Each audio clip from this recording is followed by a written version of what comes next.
سلام و احترام. اخیراً توی بازار قالب لایت فرم یا قالب جایگزین یونولیت خیلی باب شده که تمامی حالا تولید کننده ها و فروشنده ها میگن که قالب‌های تولیدی ما سفیده و مواد درجه یک.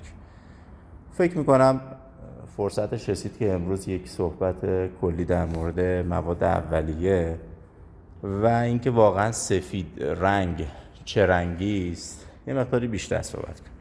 ببینید این قالبی که شما دارید ملاحظه می‌فرمایید، قالب سفید رنگ پشت تلفن معرفی میشه که با مواد خالص پتروشیمی و درجه یک تولید شده.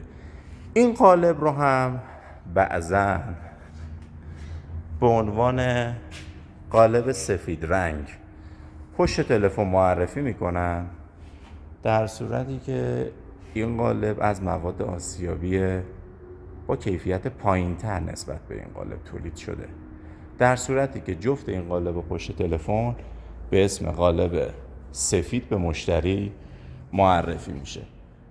بهترین در واقع سیاست فروش همیشه صداقت بوده و توصیه ما به دوستانی که قراره به جای یونولیت از قالب جایگزین یونولیت استفاده بکنن اینه که این مورد رو حتما توی خریداشون مد نظر قرار بدهند و جنس و قالب رو حتما از نزدیک ببینن و نمونه کار از مشتری و در واقع خود پیمونکار و کسایی که فروشنده معرفی میکنه بگیرید حتما.